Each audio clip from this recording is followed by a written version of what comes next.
Hey, what is up, everybody? This is Stevie Breach coming to you here today, doing my afternoon lunch walk. I guess it's kind of like still the morning here, but what a pay-per-view that we had. I mean, I'm always gonna call it a pay-per-view. PLE, I think is what they want us to say now. It's a premium live event. The only thing that I like about them calling them PLEs is the fact that they would have to retrain us all for pay-per-views if they go with like a UFC style ESPN Plus deal once this Peacock thing runs out next March. That's one of the things to think about is like WrestleMania isn't a given that we're going to be getting it on Peacock. I mean, we could be paying ESPN $10 a month and then also paying $60 to watch WrestleMania next year. I mean, that date's coming up sooner than later for us here in the United States. A lot of people think that they might just sign a Netflix deal so they have like worldwide distribution throughout there. I mean, that would be the ultimate death of the WWE network, of like the older stuff. If you wanted to go back and watch like SummerSlams or WrestleManias, and it not be like the flavor of the month that Netflix wants to give us. That's the one thing I hear from a lot of people that have like the overseas Netflix, that that kind of stuff is just gone. And those people are kind of like, man, maybe DVDs weren't all that bad. But then again, like, you can't even go into a freaking Best Buy and buy a WWE DVD anymore because they don't sell any DVDs.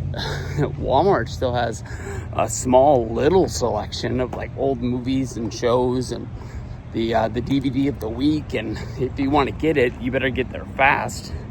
I guess most people can buy them on Amazon, but I'm just ranting about nothing right now. But more than anything else, I just wanted to talk about Brock Lesnar and, just what I really feel about that. More than anything else is Brock coming back and beating up John Cena. I was really confused that, just break it down like the way it makes the most sense. Brock is standing at Gorilla, and he's going to come down and he's going to beat up John Cena. Yet, he's going to pass the current WWE champion, Cody Rhodes, and be like, nah, I don't want to go after the belt. I just want to beat up this dude because he's leaving, and I'm not going to have a chance to beat him up again. Yeah, you go back, I'm going to have to rewatch it because it's been a long damn while since Extreme Rules. I think it was 2012 in that match. Brock beat the crap out of John Cena. It was a fight, a lot like the matches that they would have at SummerSlam and Night of Champions, when Brock was just being beefed up, was just being dominant. Like, Cena was our Superman, and he got thrown everywhere, all over the place. But I mean, that's the way Extreme Rules was. And I don't know if it was Vince's way of like saying WWE guys are tougher than UFC guys, but even though like Cena was like split up 3 ways from Sunday, Brock lost the match. Didn't really make a lot of sense, even at the time. But I mean, they rebuilt him. Brock would go on and have like the Triple H feud, and they came back and he did the Cena thing again, and then he beats the Undertaker. Then the whole Seth Rollins deal. In this world, like, I understand, like, they pick and choose when they want to use Roman. Now we're gonna like pick and choose when we want to use Brock. Are we just filling it up with like part-timers? How much are we really gonna see it? Do they bring back Brock just for one big match against Cena because they really didn't know what they were gonna do with him? I guess that makes sense why we got the Mysterious just out of the blue babyface turn. I kind of thought maybe they were kind of like throwing shade at The Rock for not picking up the phone, not answering the phone, not coming around. We really haven't seen that dude since February, and I don't really know what being on the board really means. Is he just, voting on stuff? What's he really voting on? Is he voting like where the shows go, or I don't know.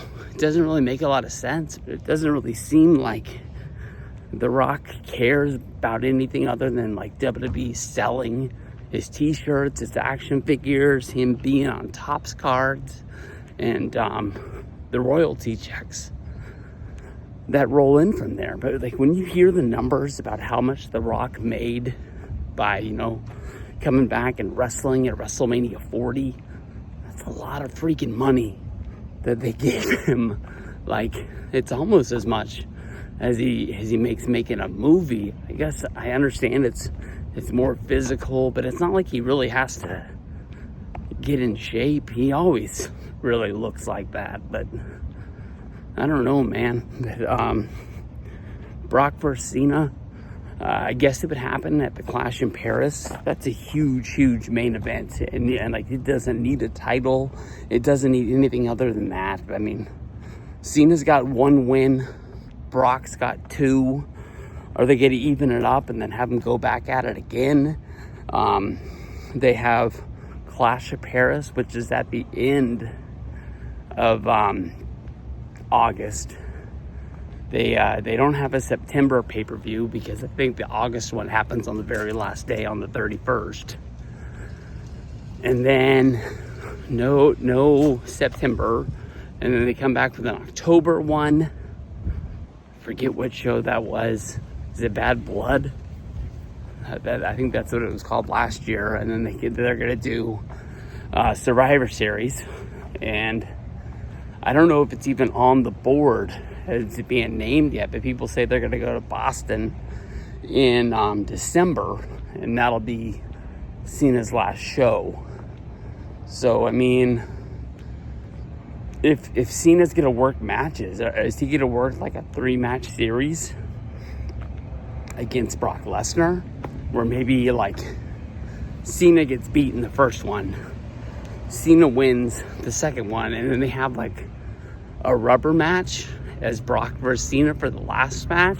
Is that what Cena thinks is, or even WWE thinks, is the biggest match that they could give him? I think the biggest storyline that they could do for Cena on his last day, honestly, would be him fighting for the championship on his last day, whether if it's Cody or somebody else, and running some storyline of like, maybe Cena stays if he's the champion until he loses, and they could build off of that. But this Brock thing, honestly, it seems really weird and out of left field. But you can see people responded to it. People were huge about it. I guess WWE's legal team cleared him a couple days ago. The podcast that I was listening to this morning, they were guessing that either there's going to be a settlement, the case is going to get dropped, something like that, where they don't think Brock's name is going to be heavily used in this lawsuit. I think that Brock already took a beating by the papers being released and people putting together like who they were talking about. Because, I mean, a former UFC champion that was in contract negotiations really only could be him, or out of left field, Cain Velasquez, who was coming into WWE to do that Saudi show. He only wrestled 1 show. I think the plan was to use him more and use him longer, but I guess it just didn't work out in the long run. But I think I even picked Cain Velasquez to win the Royal Rumble out of left field, thinking that he might come back. It was like, well, they only used him that 1 day, or figured he'd be around more. But we'll have to see. It's a good time in WWE right now. They're really hot. And I guess you don't really run off of like what the people on the internet say, but the people like 2 weeks ago were saying like WWE was done. You know, AEW, they killed it with their all-in show in Dallas. And I haven't really heard anything about AEW in 2 weeks. And that SummerSlam looked and felt like a WrestleMania. I can point at and say there was a few matches that I really didn't care about, and I think it could have been a one-night deal, but those endings, both nights, two of the best endings of a pay-per-view in a really, really long time, that I think came off great for WWE. Good times. Peace out, everybody.